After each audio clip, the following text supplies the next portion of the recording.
नमस्कार बच्चों, स्वागत है हमारे YouTube channel Vipin Verma psychology में। बच्चों, आज जो टॉपिक डिस्कस करेंगे उसमें हम क्वेश्चन आंसर करेंगे, वो भी साइंस पेडागोजी के क्वेश्चन करेंगे।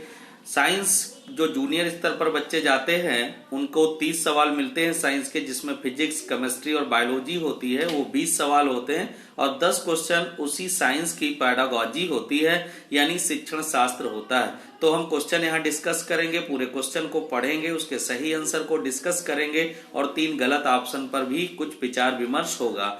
उसी के साथ में जो पेपर हम डिस्कस करते हैं वो पेपर का PDF हम अपलोड कर देते हैं ड्राइव पर। उसका लिंक हम अपने वीडियो में दे देते हैं या कमेंट में या सब्सक्रिप्शन बॉक्स में रहता है, वहां से आप लिंक से PDF फॉर्म में जो पेपर आप डाउनलोड कर लेते हो और उसके बाद वहां पर भी सही आंसर मिलते हैं और डिस्कशन भी हम करते हैं।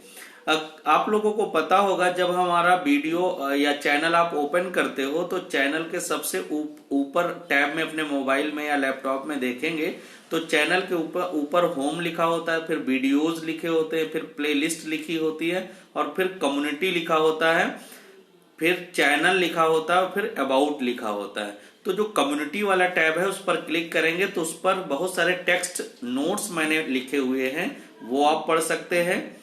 और कुछ क्वेश्चन भी जो थोड़ा सिंपल होते हैं लेकिन उनके आंसर बड़े कंफ्यूजन वाले होते हैं, उन क्वेश्चंस को हम आंसर सहित वहां पर नोट डाउन किए हुए हैं टेक्स्ट फॉर्म में, तो वो भी आप पढ़ सकते हैं। ये तरीका है, कई सारे बच्चे नहीं जानते हैं, वहां तक नहीं पहुंच पा रहे हैं, तो मैंने बताया। हमारे चैनल को ओपन करके आप ऊपर जो टैब होता है वहां जाएंगे, पहले होम, फिर आपको वीडियोज, फिर आपको प्लेलिस्ट, उसके बाद कम्युनिटी मिलेगा। कम्युनिटी को क्लिक करेंगे तो ढेर सारे नोट्स आपको टेक्स्ट मैसेज में, टेक्स्ट फॉर्म में मिल जाएंगे। तो अभी हम क्वेश्चन लेते हैं। पहला सवाल है, विज्ञान में आकलन को बल देना चाहिए। विज्ञान में जो आकलन होता है उस पर 4 कंडीशन है, किस पर बल देना चाहिए। पहला, संक्षिप्त परिभाषाओं और सही उत्तरों पर। दूसरा, अवधारणाओं और प्रक्रियाओं की समझ पर। तीसरा, प्रयोग करते हुए सही परिणामों की प्राप्ति पर। और चौथा, साफ एवं स्पष्ट आरेख बनाने की योग्यता पर। अब 4 कंडीशन है। कोई विज्ञान की कॉपियां या विज्ञान की कक्षा में बच्चों का आकलन कर रहा है तो इन 4 कंडीशन में से किस पर महत्व देगा? जिसने बहुत संक्षिप्त परिभाषा लिखी है उस पर, या अवधारणाओं और प्रक्रियाओं की समझ जिस बच्चे को ज्यादा है उस पर, या प्रयोग करते हुए परिणाम सही प्राप्त कर लेता है, जिसने आंसर सही लिखे हैं उसको नंबर देंगे, या जो साफ और स्पष्ट आरेख बनाने की क्षमता जो बच्चा रखता है उसकी मार्किंग करेंगे। तो यहाँ पहले क्वेश्चन का सही ऑप्शन होगा दूसरा, अवधारणाओं और प्रक्रियाओं की समझ होनी चाहिए बच्चे के अंदर। संक्षिप्त परिभाषाएं, कोई साहित्य नहीं है या कुछ ऐसी स्थिति नहीं है जिसमें खूब शॉर्ट में डिफाइन कर दिया गया हो। साइंस में परिभाषाओं को इतना महत्व नहीं दिया जाता है। क्यों? क्योंकि जब तक आपको उसकी प्रोसेसिंग यानी उसकी प्रक्रिया और उसके कॉन्सेप्ट क्लियर नहीं है तो परिभाषा रट लेने से आपका कुछ भला नहीं होने वाला। तीसरा ऑप्शन है, प्रयोग करते हुए सही परिणाम। आपने देखा होगा, रट करके सही परिणाम आप निकाल लेते हो। हमारे पास वैसे इक्विपमेंट भी नहीं होते। आपने प्रैक्टिकल की कॉपियां देखी होगी, जब एग्जामिनर चेक करते हैं तो हंसते हैं कि आपने दशमलव के 7-8 अंकों तक आंसर निकाल कर रख देते हैं। पेंडुलम के का आवर्तकाल हो या कोई और प्रकार का प्रयोग करते हैं, तो वर्नियर कैलिपर से किसी चीज को नापने की बात हो, तो जानता है एग्जामिनर कि आपके पास इतने अच्छे इक्विपमेंट नहीं है, तो इतना सटीक उत्तर कहां से। तो उत्तर, जब आप साइंटिस्ट बनेंगे तो जब अच्छे इक्विपमेंट होंगे, जब अच्छे औजार होंगे, अच्छे टूल्स होंगे, तो आप सही आंसर निकाल लेंगे जब आपको प्रोसेसिंग और कॉन्सेप्ट क्लियर होंगे। साफ और स्पष्ट आरेख, कोई ड्राइंग का बच्चा नहीं, साइंस का बच्चा है कि साफ और स्पष्ट आरेख पर नंबर दिए जा सकते हैं। तो यहां पर सही ऑप्शन हुआ दूसरा। क्वेश्चन नेक्स्ट है, दूसरा सवाल है, निम्नलिखित में से मुक्त अंत वाले ऑब्लिक वाला प्रश्न को पहचानिए। आपको मैंने डिस्कस किया है कि मुक्त अंत वाले और बंद अंत वाले प्रश्न क्या होते हैं। ओपन इंडेड और क्लोज इंडेड क्वेश्चन, वे क्वेश्चन जो रटने की, जो बच्चे की स्वाभाविक क्षमता का विकास करते हो और रटने की क्षमता को ज्यादा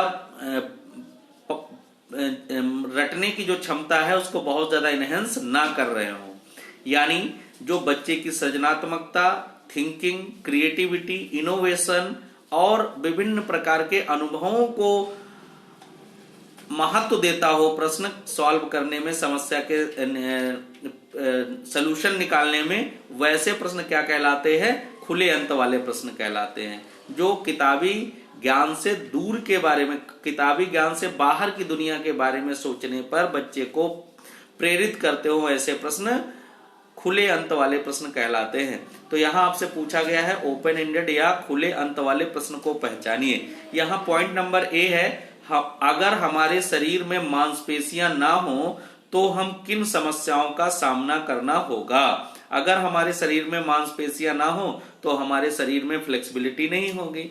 दूसरा, गुलाब के पौधे, आम के पेड़ और तुलसी के तने में क्या अंतर? अब यहाँ क्या है, अलग अलग पौधों की अलग अलग तनों के बारे में क्या है, ऑब्जर्वेशन करना है। तो बच्चा क्या होगा, अलग अलग प्रकार के तनों को देखेगा और जो अंतर समझ आएगा उसको लिखेगा। सी कंडीशन है, सांप और घोंघे। सांप रेप्टिलिया में आता है, रेप्टाइल स्नेक होता है, घोंघा मोलस्का का है। सांप और घोंघे की गति शैली में बहुत अंतर होता है, ऐसा क्यों? और चौथी कंडीशन है, विभिन्न जड़ों का अवलोकन कीजिए और उनकी विशेषताएं लिखिए। तो यहाँ पहला ऑप्शन है बी एंड डी, दूसरा ऑप्शन है ए एंड सी, तीसरा है केवल ए और चौथा है केवल सी। तो यहाँ सही ऑप्शन होगा पहला बी एंड डी। बी क्या है, गुलाब के पौधे, आम के पेड़ और तुलसी के तने में क्या अंतर है, इसके बारे में। और डी कंडीशन है, विभिन्न जड़ों का अवलोकन कीजिए और उनकी विशेषताएं लिखिए। विभिन्न जड़ें, यहाँ कोई फिक्स जड़ें नहीं है कि आम के पेड़ की जड़ या किसी और पेड़ की जड़, यहाँ विभिन्न पौधों की जड़ों का, तो वो कोई पौधे हो सकते हैं। उन पौधों की जड़ों का अवलोकन करके हमें क्या करना है, विशेषताओं के बारे में लिखना। तो ये दोनों प्रश्न क्या है, खुले अंत वाले प्रश्न है, जिसमें बच्चे की अपनी क्षमता, सृजनात्मकता और चिंतन और अपने अनुभवों के द्वारा उस समस्या का समाधान करने की क्षमता का विकास हो, ऐसे प्रश्न खुले अंत वाले प्रश्न कहलाते हैं। बंद अंत वाले प्रश्न वे प्रश्न होते हैं जो बच्चे को रटने के लिए मजबूर करें, किताबी ज्ञान तक ही उनके ज्ञान को सीमित कर दें, ऐसे प्रश्नों को हम बंद अंत वाला कहते हैं। जैसे एग्जाम्पल के तौर पर कह सकते हैं, बाबा भारती क्यों दुखी थे? तो ये बंद अंत वाला प्रश्न है, रटा रटा। या बाबा भारती इसलिए दुखी थे क्योंकि उनका घोड़ा चोरी हो गया था। अब इसी प्रश्न को अगर खुले अंत वाला बनाना हो तो आप क्या कहेंगे कि बाबा भारती के स्थान पर तुम होते तो क्या करते? अब यहाँ बच्चे के अपनी चिंतन उसमें लागू होगा कि हम होते तब क्या करते, तो कंडीशन आपको क्लियर होगी। अब हम लोग क्वेश्चन अगला पढ़ेंगे। क्वेश्चन अगला एक पैराग्राफ दिया गया है जो कक्षा 8 की साइंस की बुक जब एनसीईआरटी की पढ़ेंगे तो पैराग्राफ मिलेगा, रेशो वाले चैप्टर से लिया गया है। कक्षा 8 की एनसीईआरटी की पाठ्यपुस्तक में दिए गए निम्नलिखित अनुच्छेद को पढ़िए। आप लोग सुनिएगा अनुच्छेद को। नायलॉन रेशम जैसा दिखता है, यह प्रबल और लचीला होता है। जब 1939 में नायलॉन सामने आया तो उनके मोहक गुणों ने जनता में सनसनी अथवा नायलॉन उन्माद उत्पन्न कर दिया। इस नए रेशे से बने महिलाओं के मोजों की भारी मांग थी, परंतु दुर्भाग्य से द्वितीय विश्व युद्ध के चलते नायलॉन उत्पादन का अधिकांश भाग पैरासूट बनाने हेतु काम में लिया जाने लगा। युद्ध के बाद जब मोजों के उत्पादन पुनः प्रारंभ हुए तो मांग के अनुसार पूर्ति नहीं हो सकी। यह उत्पाद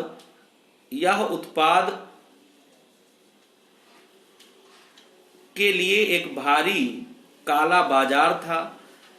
एक जोड़ा मोजे के लिए महिलाओं को कई घंटे लाइन में लगना पड़ता था। कई बार नायलॉन उपद्रव भी हो जाते थे। ये एक पैराग्राफ दिया है।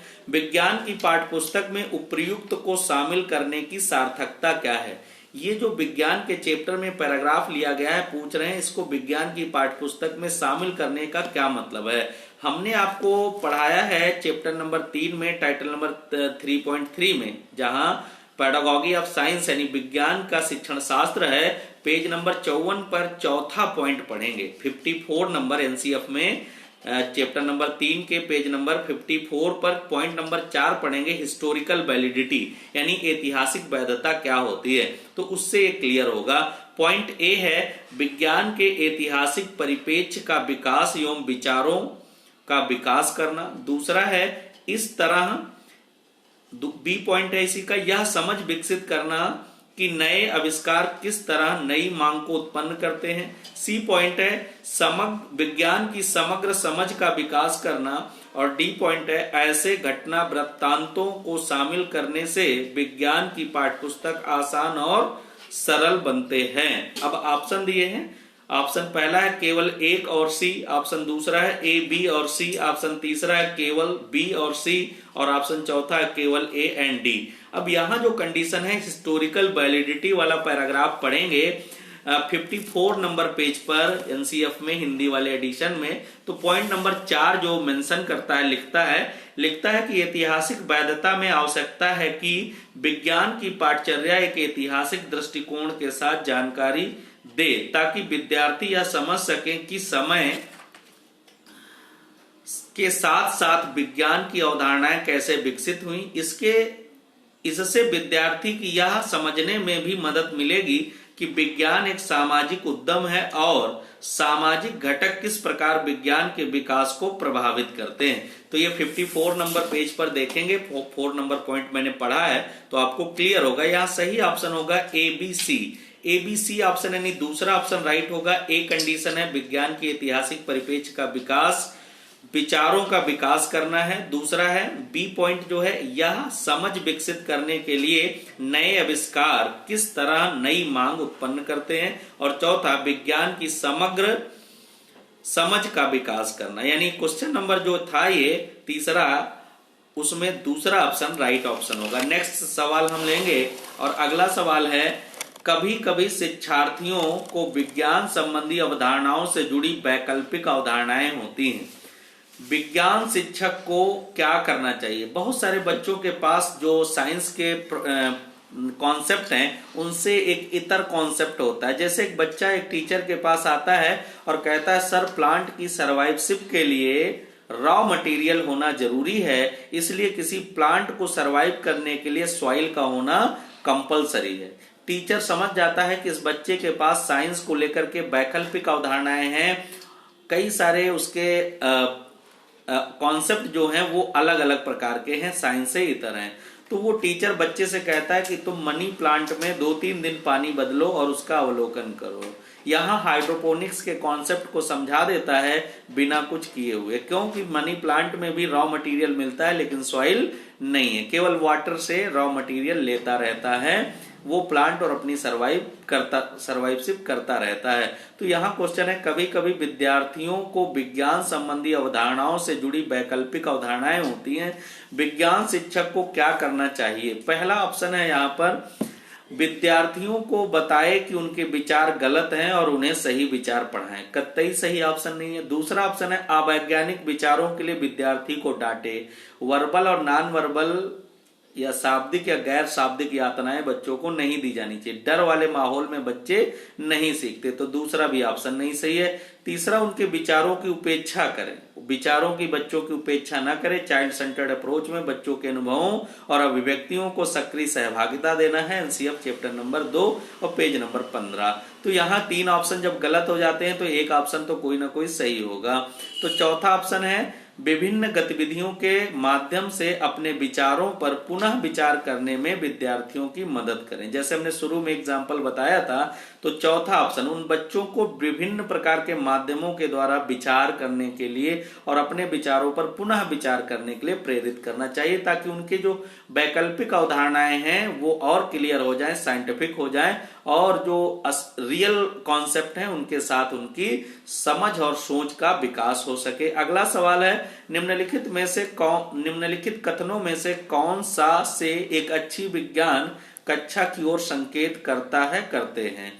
मतलब यहाँ 4 पॉइंट दिए गए हैं, इनमें से कौन कौन से पॉइंट जो है विज्ञान कक्षा की ओर संकेत करते हैं। पहली कंडीशन है विद्यार्थी स्वयं अपने प्रयोग करते हैं और अपने अवलोकन को दर्ज करते हैं। सही बात है, पॉइंट नंबर ए सही कह रहा है, क्योंकि पियाजे कहते हैं बच्चे भौतिक संसार में अंतःक्रिया करके ज्ञान का निर्माण स्वयं करते हैं। दूसरी कंडीशन है विद्यार्थी शिक्षक द्वारा दिए निर्देश प्रदर्शन का अवलोकन करते हैं और उनके चरणों को लिखते हैं। केवल टीचर की नकल करने वाला विद्यार्थी नहीं होता। विद्यार्थी टीचर के विचारों को सुनता है और अपने अनुभवों को मिला करके अवधारणाओं का निर्माण करता है। तो एज इट इज टीचर का ज्ञान कॉपी नहीं कर लेता, हाँ अनुकरण जरूर करता है। अगला लिखा है सी पॉइंट, विद्यार्थी अधिक प्रश्न पूछने के लिए स्वतंत्र होते हैं। बिल्कुल सही बात है।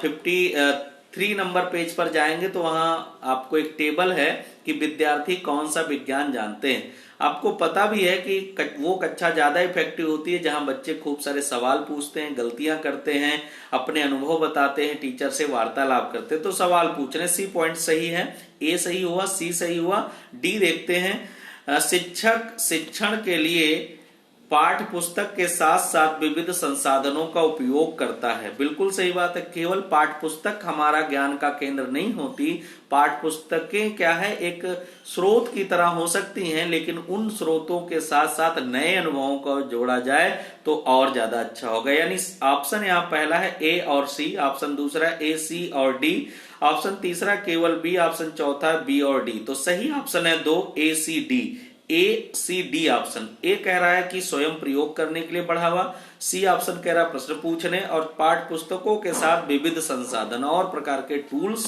प्रयोग किए जाने चाहिए ताकि बच्चे अच्छे से चीजों को सीख सकें। अगले हम सवाल की तरफ बढ़ेंगे और अगला जो सवाल है उसको देखेंगे। अगला सवाल यहां पर है, सोनिया अक्सर अपनी कक्षा 7 के विद्यार्थियों को क्षेत्र भ्रमण पर लेकर जाती है। सोनिया नाम की कोई टीचर है जो कक्षा 7 के बच्चों को क्षेत्र भ्रमण, फील्ड एक्सकर्शन पर ले जाती है। इसके उद्देश्य क्या हो सकते हैं? ऑब्लिक हो सकता है। पहला पॉइंट ए है, यह विद्यार्थियों को ठोस अनुभव प्रदान करना चाहती है। हाँ, ए पॉइंट राइट ऑफ पॉइंट है कि यह विद्यार्थियों को क्योंकि जो कुछ क्लासरूम में सीखा उसी को जब बाहरी दुनिया के साथ दिखा देगी रियल में, तो उनके जो अनुभव होंगे वो कॉन्क्रीट हो जाएंगे। बी कंडीशन है यहाँ पर, वह उनके इस पर प्रोजेक्ट और दत्त कार्य गुणात्मक आकलन के लिए दे सकती। हाँ बिल्कुल, जो भ्रमण पर ले जाती है उसी भ्रमण पर प्रोजेक्ट और असाइनमेंट लिखने के लिए। तो जो कुछ उन्होंने सीखा वो अपने अनुभवों के द्वारा उनको कॉपी पर नोट करते हैं। असाइनमेंट का मतलब ही होता है थीम बेस्ड टास्क। सी कंडीशन, वह विद्यार्थियों के प्रक्रमण कौशल का विकास करती है। प्रक्रमण कौशल मतलब प्रोसेसिंग जो उनकी है, यानी क्षमता जो है प्रक्रियाओं की, उसको बढ़ाती। बिल्कुल सही पॉइंट डी है, यह उसके शिक्षण समय को बचाता है। तो ये डी पॉइंट सही नहीं है, यानी यहाँ जो ऑप्शन पहला है ए बी सी ये सही ऑप्शन है, दूसरा बी और सी है, तीसरा केवल ए और चौथा डी है। तो सही ऑप्शन आपका ए है। एक है ए बी एंड सी। अगला सवाल है, निम्नलिखित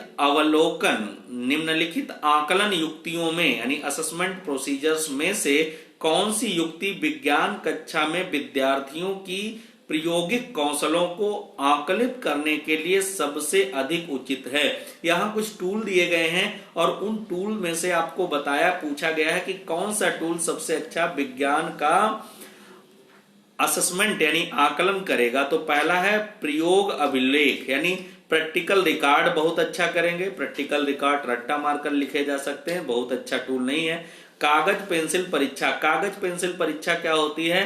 परीक्षा सुधार का एक हिस्सा है। तीसरा है जांच सूची, जांच सूची चेकलिस्ट होती है जिसमें यस या नो में आंसर करने होते हैं। और चौथा है अवधारणा प्रतिचित्रण यानी कॉन्सेप्ट मैपिंग, यानी किसी बच्चे का क्या कॉन्सेप्ट है, उसको किसी चीज के प्रति वो क्या सोचता है। पावलाओ के आर्किमिडीज के सिद्धांत के बारे में वो अपने शब्दों में बताए तो उसका जो कॉन्सेप्ट क्लियर होगा तभी वो बता पाएगा। तो चौथा ऑप्शन राइट है अवधारणा प्रतिचित्रण। तो ये आपका ऑप्शन क्लियर हो जाएगा, अवधारणा प्रतिचित्रण चौथा ऑप्शन राइट है। अगला सवाल है, पानी के नल को खोलिए, पानी के नल को खोलिए, उसे पतली धार के लिए समायोजित कीजिए, किसी रिफिल को आवेशित कीजिए, इसे जल की धारा के निकट लाइए, प्रेक्षण कीजिए कि क्या होता है, इस गतिविधि की संक्षिप्त रिपोर्ट लिखिए। इस गतिविधि के माध्यम से विद्यार्थियों में विकसित कौशल है। तो पहला ऑप्शन है अवलोकन, प्रयोग करना एवं संप्रेषण।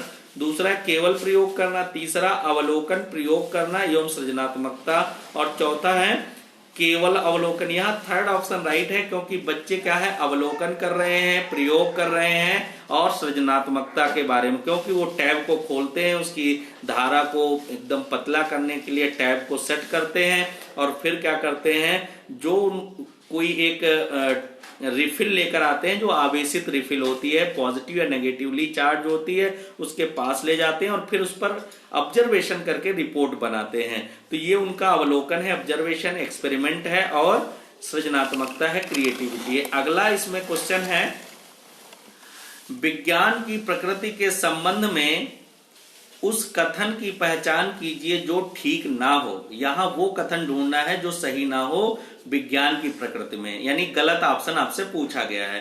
पहली कंडीशन है, विज्ञान के अधिकतर स्थापित एवं सार्वभौमिक नियमों को नए अवलोकन, प्रयोगों और विश्लेषणों के संदर्भ में हमेशा संशोधनीय, अंतिम माना जाता है। नेक्स्ट बात है, विज्ञान की पद्धति और अन्य क्षेत्रों से उसका सीमांकन दार्शनिक वाद विवाद का विषय रहा है। तीसरा कंडीशन है, विज्ञान में अनुमान, अटकल को भी स्थान होता है, लेकिन अंततः वैज्ञानिक सिद्धांत को प्रासंगिक अवलोकन एवं अथवा प्रयोगों द्वारा अवश्य स्थापित कर स्वीकार किया जाता है। चौथी कंडीशन है, विज्ञान तटस्थ एवं वस्तुनिष्ठ के रूप में देखा जाता है और विज्ञान के नियमों को स्थिर माना जाता है। यही बात सही नहीं है, कोई भी नियम सत्य, विज्ञान में आखिरी सत्य कुछ भी नहीं होता है जो स्थिर हो, अनंत समय के लिए एक जैसा हो। जैसे आपने पढ़ा होगा आर्किमिडीज का सिद्धांत, जब किसी वस्तु को पूर्णतया किसी द्रव में डुबोया जाता है तो अपने भार के बराबर जल हटा देती है, द्रव हटा देती है। इसमें बाद में संकल्पना आई, जब किसी वस्तु को पूर्ण या आंशिक यानी कंप्लीटली या पार्शियली, तो क्या है कोई भी नियम हो बदलता रहता। साइंस में लास्ट ट्रूथ यानी आखिरी सत्य कुछ नहीं, या यहाँ पर चौथा ऑप्शन सही होगा, क्योंकि पूछा गया है पहचान कीजिए जो ठीक ना हो, तो विज्ञान के लिए कंडीशन ठीक नहीं है, इसमें आखिरी सत्य की बात नहीं की जाती। लास्ट सवाल है, ऊर्जा संरक्षण विषय को पढ़ाने के लिए निम्नलिखित में से कौन सी युक्ति शिक्षक के लिए सबसे उचित होगी। यानी यहाँ एनर्जी कंजर्वेशन टॉपिक पढ़ाना है तो टीचर के लिए 4 टेक्निक्स दी गई हैं। इन टेक्निक्स में सबसे अच्छी टेक्निक्स कौन सी है। पहली कंडीशन है, विद्यार्थियों को ऊर्जा संरक्षण पर नारे लिखने के लिए कहना। दूसरा है, ऊर्जा संरक्षण के लिए कम से कम 5 तरीके लिखना। तीसरी सी कंडीशन है, ऊर्जा संरक्षण प्रदर्शित करने के लिए नमूना यानी परियोजना बनाना। और डी कंडीशन है, विद्यार्थियों को अपने जीवन के विभिन्न तरीकों से ऊर्जा संरक्षण के लिए प्रोत्साहित करना। यहाँ ऑप्शन है ए, बी और सी। दूसरा ऑप्शन है बी, सी एंड डी। तीसरा ऑप्शन है ए, बी एंड डी और चौथा ऑप्शन है ए, सी एंड डी। यहाँ चौथा ऑप्शन राइट है ए, सी, डी। ए क्या करता है, संरक्षण पर नारे, तो उनके जो अपने अनुभव होंगे कि कैसे कंजर्व किया जाता है तुकबंदी पर नारे लिखेंगे, एक सृजनात्मक कार्य होगा। सी कंडीशन, संरक्षण से प्रदर्शित जो ऊर्जा संरक्षण के लिए जरूरी है उससे नमूना या प्रोजेक्ट कोई बनाएंगे। डी कंडीशन है, विद्यार्थी अपने जीवन में विभिन्न तरीकों से ऊर्जा संरक्षण के लिए प्रोत्साहित करना। मतलब तुम अपने जीवन में बाइक से अगर एक बाइक लेकर 2 लोग आते हो तो एक अकेली बाइक पर आओ, तो ऊर्जा संरक्षण के तरीकों के लिए प्रोत्साहित करेंगे। यहाँ जो बी पॉइंट है, ऊर्जा संरक्षण के लिए कम से कम 5 तरीके लिखना, तो 5 तरीके कोई हो सकते हैं, रटकर लिखे जा सकते हैं, ये पॉइंट अच्छा नहीं है, इसलिए 4th ऑप्शन राइट है। तो ये थे विज्ञान की, साइंस की पेडागॉजी, जिसमें हमने 10 सवाल डिस्कस किए। ऐसे करके और हम वीडियो आपको बनाएंगे। पेपर का पीडीएफ लिंक में रहेगा, लिंक को क्लिक करेंगे आप ड्राइव से डाउनलोड कर पाएंगे, पेपर भी आ जाएगा आपके पास, वहां भी सही आंसर लगे हुए हैं और हमने डिस्कस कर दिया। फिर भी कोई अगर कंफ्यूजन बना है आपके पास तो कमेंट में लिखें। कमेंट में आप लोग एक काम जरूर किया करो, थोड़ा अगर वीडियो देखते हो तो अपने अनुभव लिखा करो, इससे हमें मोटिवेशन मिलता है।